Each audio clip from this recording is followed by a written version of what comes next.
Hello, hello. See if I can get another one of these in. I am daddying it up this next 3 days. My wife is with her mother out of town for the next 2 nights, so I can't do much outside.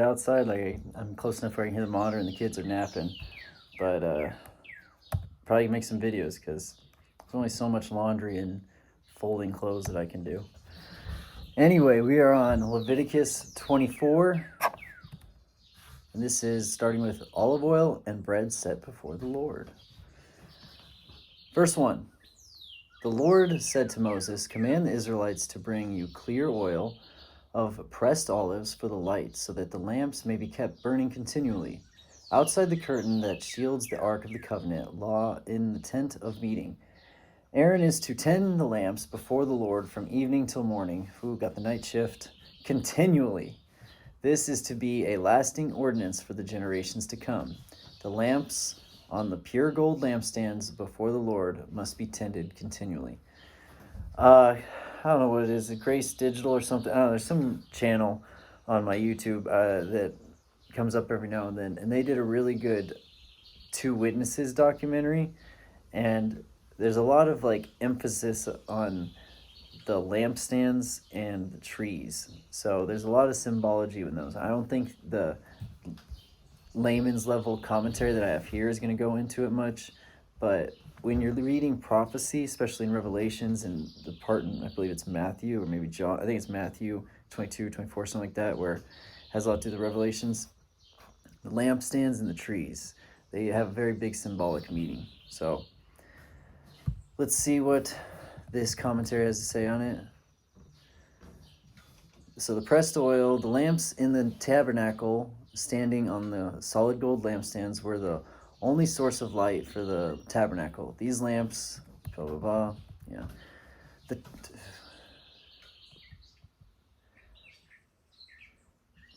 So where it says, shall be in charge of it, Aaron is, the verb has been understood in slightly different ways. Today's English version, keep them burning. New International Version, tend the lamps. New Jewish Version, set them up. New English Bible, keep in trim.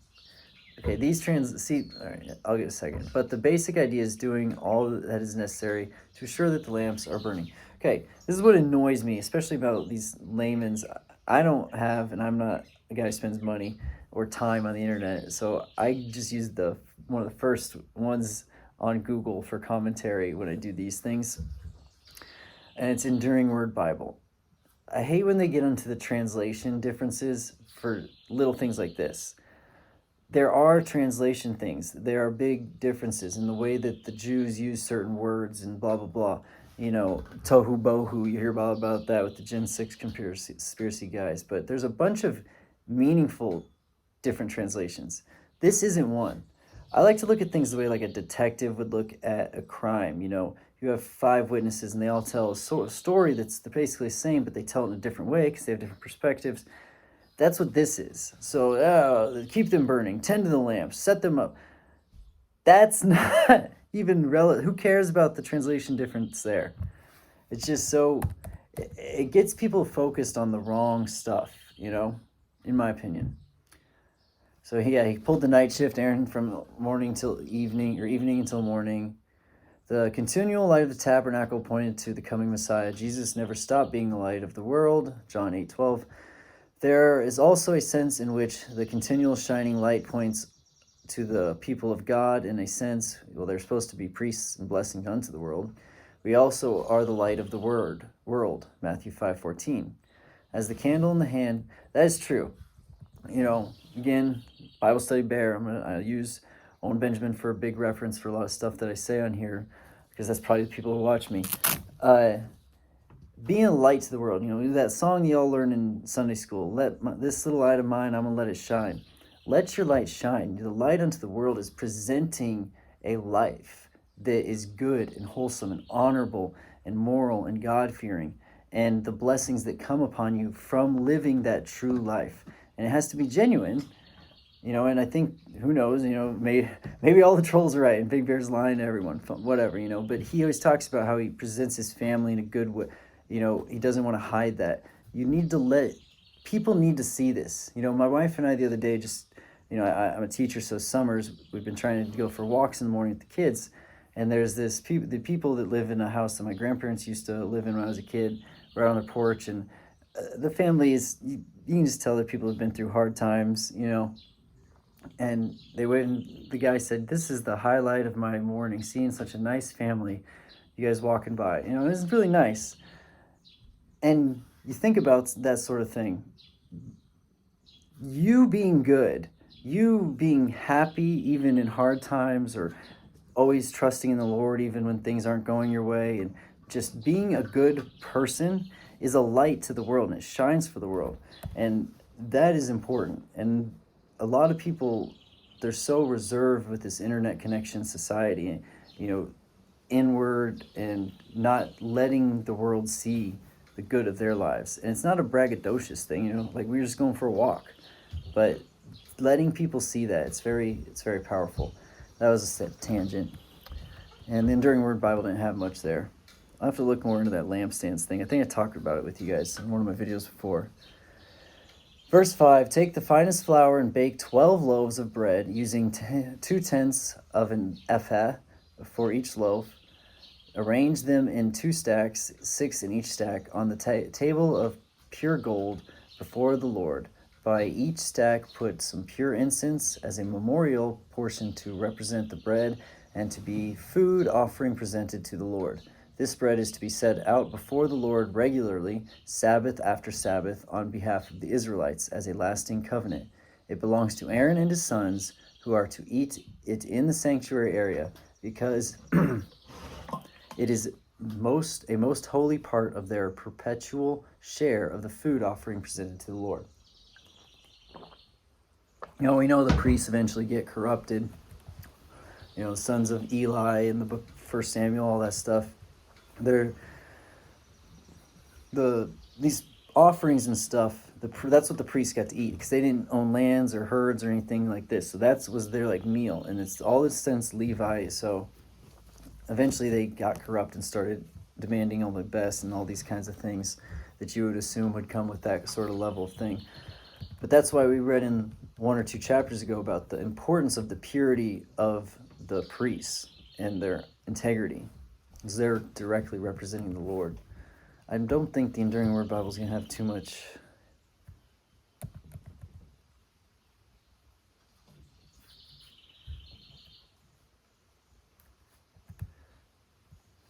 All right, yeah, it doesn't even have much on there. So, moving on, verse 10. A blasphemer put to death.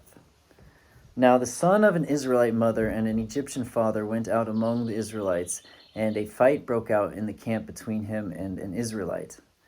The son of the Israelite woman blasphemed the name with a curse, so they brought him to Moses. His mother's name was Shelemith, the daughter of Dibri the Danite. They put him in custody until the will of the Lord should be made clear to them. Okay, so we already know what's going to happen. The blasphemer put to death. So before we get into all that, I want you to remember what we've been reading for these last few chapters and the generosity of the Lord. The foreigner is, they leave the outskirts of their fields. Okay, so cornfield, huge cornfields, all this stuff around me. The outskirts of it, anything that falls down is left for the poor and the foreigners and the travelers. You have to, all these laws that benefit foreigners or show them gratitude that we've seen walking through the laws here. It's not like they're disrespectful to foreigners or they cheat them or anything. In fact, they're almost compelled to be more gracious to these foreigners and people passing through their lands. All they ask is that you don't blaspheme the Lord. Okay? Now this kid, he's clearly, my guess is he's influenced by all little kids, they emulate their dad. Probably dad, absent father. Most kids had an absent father in their lives at this point, because the men had to be out working much more and the women were raising him. So he's being raised by this Israelite woman, but the father, I'm sure, is probably continually coming home talking crap about the Israelites and this and that, and why can't he have these his gods are cooler because they get to have orgies, and I don't know. I'm sure he's just talking smack and hearing it and hearing it and hearing it. And this kid's wants to be like his father. He wants to emulate his father. That's what I'm always thought of when I thought of this passage. So they put him in custody. Let's see what they have to say there.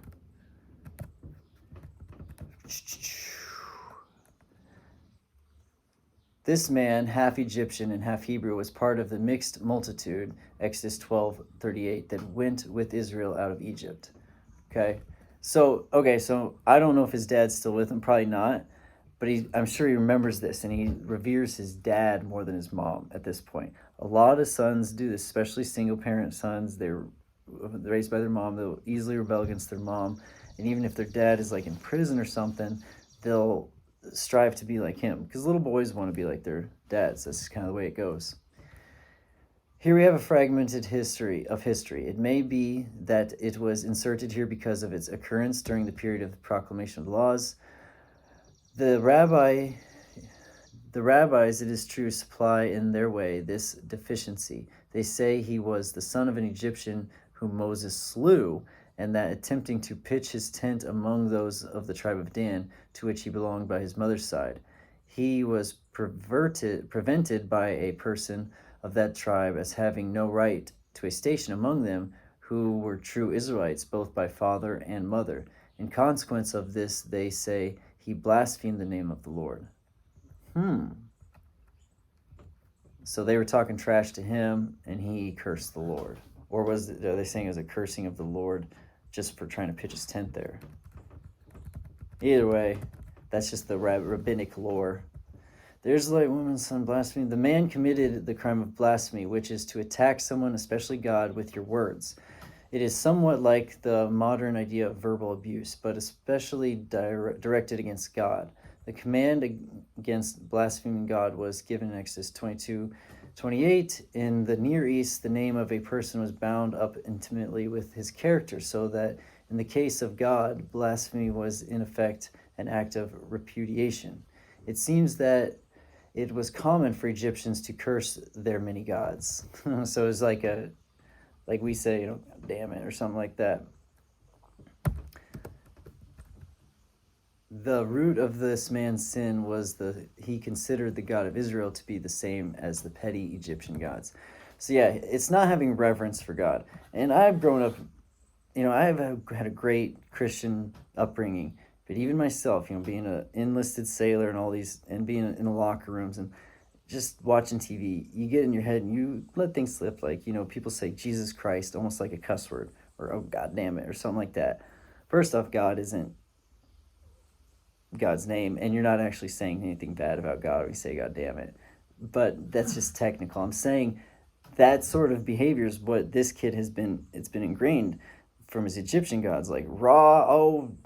Probably said bad things about Ra, nothing happened. Bad things about Horus or Osiris or whatever, and nothing happened.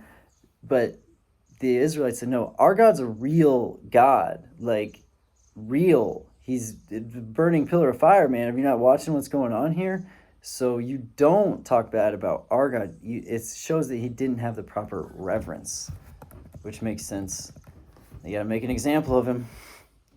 Then the Lord said to Moses, take the blasphemer outside the camp. All those who heard him are to lay their hands on his head, and the entire assembly is to stone him. Say to the Israelite, anyone who curses their God will be held responsible. Anyone who blasphemes the name of the Lord is to be put to death. The entire assembly must stone them, whether foreigner or native born.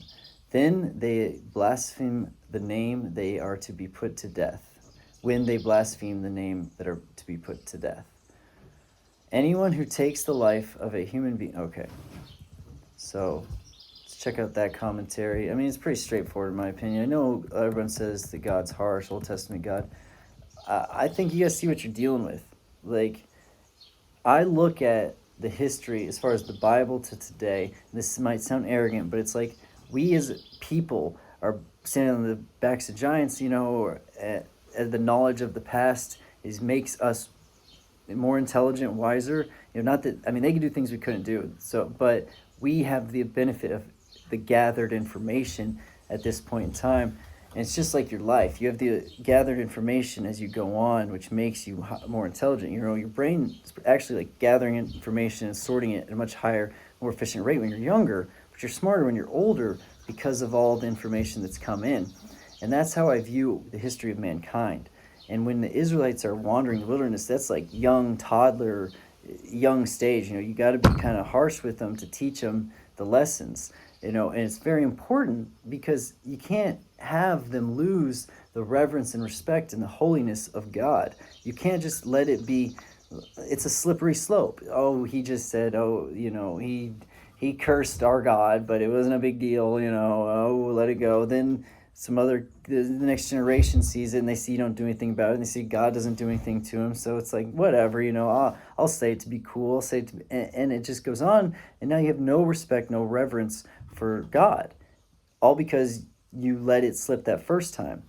Now, is there a lighter way they could have dealt with this? Maybe, but doing it this one time, I bet that crap did not happen again anytime soon. You know what I'm saying? Yes, I know what you are saying. You don't have to keep asking me.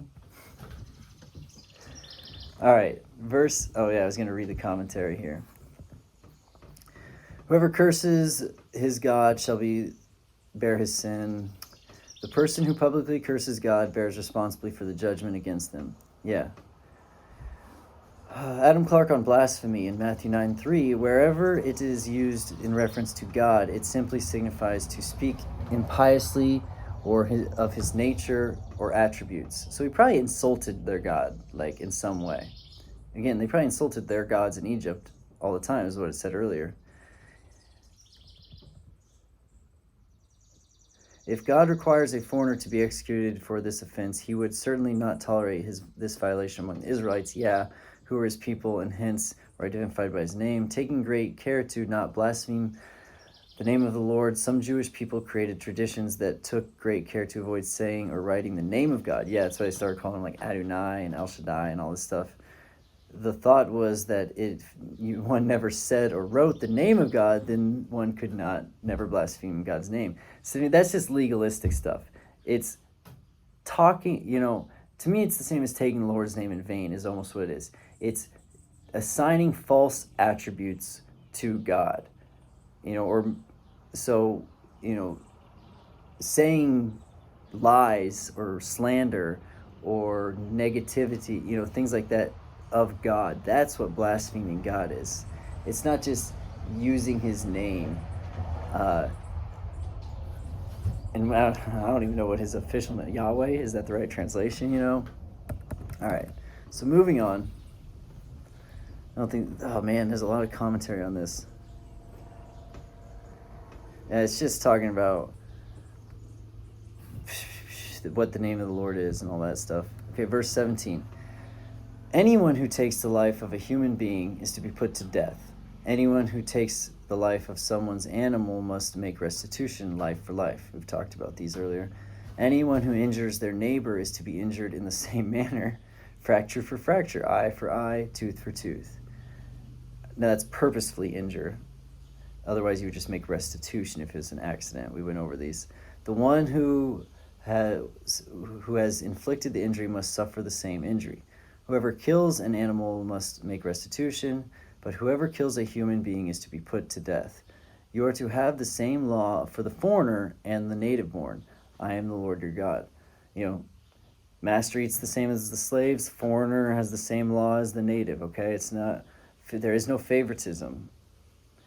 Then Moses spoke to the Israelites, and they took the blasphemer outside the camp and stoned him. The Israelites did as the Lord commanded Moses. Okay, harsh, right? I understand. People who obviously already don't... People who already have a negative view on God, the people who are like, well, why would he have such a harsh world? Or things like, why does he allow such evil in the world if he's a good God? And things like that.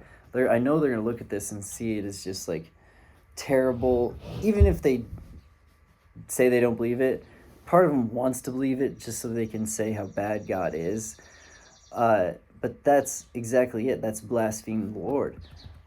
You cannot say negativity about God when he's trying to establish his chosen people, the people who are of Abraham, who are to be a blessing and priests unto the world, shine their light. You can't just have that slippery slope begin. You have to cut it off right away. Okay? This guy, I'm sure he had a hard life. It's not easy being a mixed child. Your dad, Israel and Egypt, very different. I'm sure it was really hard on him. But what he does, don't be that victim like that, because remember, Moses was raised by the Egyptians. It was hard for him as well. Like when I talked in Exodus about this, we talked about the life that he had that people don't realize. Never being accepted by either world, being raised by Egyptians, never accepted by them, being leading the Israelites, but never being accepted by them. So here you have Moses, who isn't accepted fully, but he's leading his people and following God. You have this other guy who isn't accepted because he has an Egyptian father, and he decides to blaspheme and talk bad about God. Talk about duality, talk about opposite sides of the spectrum. You can't have that slippery slope begin. I already went over it. Then it inspires more and more, and then the next guy's got to be even more daring. It's like I knew people who did like street tagging when I was in San Diego and stuff, and they'd always want to one-up the next one, do something bigger or crazier than the person who tagged the last thing, whether it was a place that was harder to tag or a bigger drawing or something. And it just keeps escalating to be cooler, or whatever it might be. And we read in the commentary, in Egypt, it was common for people to blaspheme their gods, to say negative things about their gods. Of course, because their gods aren't real. And if they are real, they're bad gods, God, the real God, the God of gods, in the host of assemblies, Elohim of Elohim, he is not to be blasphemed, because he is the God, and something will happen to you. And his people, certainly when you're among them, something will happen to you. So, call me biased. This is the religion I was raised in. I believe it, and I don't put negative attributes to God in any way. So I do look for the reason that it would have happened in a good way. And I see it that way. I see it as people, all of us, every race, we are aging in the knowledge of the past. And back then, this group, the Israelites, young, fresh group of Abraham's descendants, they're in their toddler stage, and you got to cut stuff off. You got to end those bad habits before they begin. That's how I feel about it. Anyway, everyone have a wonderful afternoon, evening, or good night. God bless.